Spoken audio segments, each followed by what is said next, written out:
নমস্কার, সুপ্রভাত। এই মুহূর্তে একটু কলকাতার বাইরে আছি। কলকাতায় শুনছি এই মুহূর্তে প্রচণ্ড গরম, কিন্তু গ্যাংটকে সিকিমে এই মুহূর্তে বেশ ঠান্ডা আরামদায়ক পরিবেশ। আমি যদি একটা কথা বলার জন্য মনে পড়লো, তাই মানে মনে হলো যে বলা দরকার। দেখুন, আমরা যখন বেড়াতে আসি কোথাও, এই ধরুন ঠান্ডা জায়গায় বেড়াতে এসেছি, বেশ ভালো লাগছে আমার ঘুরতে, কিন্তু আমি কি কখনো মনে করছি যে আমি এখানে সারা জীবনের জন্য থেকে যাব? আমি সবসময় মাথায় রাখছি যে আমাকে বাড়ি ফিরতেই হবে। টিকিট কাটা আছে, আমার লাগেজ গুছানো আছে, আজ আমি ফিরে যাব।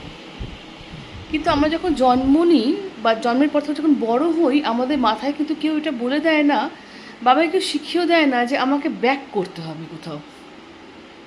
কিংবা আমি কখনো ভাবছি না যে আমি এখানে এসছি মানে আমি এখানে সারা জীবনের মধ্যে থেকে যাব। আমি জমি জমা কিনবো, বাড়িঘর করবো, বিয়ে থা করবো, সংসার পাতবো, এরকম কিন্তু মনে হয় না। আমার সবসময় মাথায় থাকছে যে আমার ঘোরা শেষ, আমি এবারে ব্যাক করব। মাথায় রাখবেন যে আমাদের কিন্তু এই জন্মটা আর মৃত্যুটার মাঝখানে যে বছরগুলো থাকে, সেইগুলো কিন্তু আপনি আপনার মতো এনজয় করতে পারেন, কিন্তু মৃত্যু যে আসছে সেটা হচ্ছে আলটিমেট ট্রুথ, ওটা হচ্ছে আসল সত্যি। তো ব্যাক করতে হবে আমায়, কিন্তু আবার আমার এই সাজানো গোছানো সংসারের মধ্যে বেশি নিজেকে অ্যাটাচমেন্ট মধ্যে রেখে বা নিজেকে বেশি জড়িয়ে না ফেলে মাথায় রাখবেন যে আমায় কিন্তু আবার যেখান থেকে আমি ঠিক এসেছি, যেমন আমি আজকে বিকেলে কলকাতা ফিরে যাব আবার, তো ঠিক সেরকম মাথায় রাখবেন যে আমায় কিন্তু কলকাতা ফিরতে হবে, কলকাতা ফেরার মতো ওখানেও ফিরতে হবে। তো মৃত্যুর পর আমায় কোথাও আবার আমার যেটা জায়গা ছিল সেটা সেই জায়গাতে আমাকে ফিরতে হবে। এইটাই মাথায় আসলো বলে আমার সাথে শেয়ার করলাম।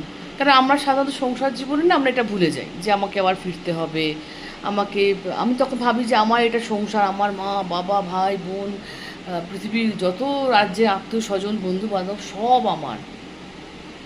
না, অ্যাকচুয়ালি তা না। আমার যখন মৃত্যু আসবে তখন আমাকে একাই যেতে হবে। তার জন্য সবসময় মানসিক প্রস্তুতি রাখবেন যে আমি ঘুরতে এসেছি পৃথিবীতে, ঘোরা শেষ, এবার আমাকে ব্যাক করতে হবে। সবাই ভালো থাকবেন, আর ভালো লাগলে একটা শেয়ার করবেন, লাইক করবেন। নমস্কার।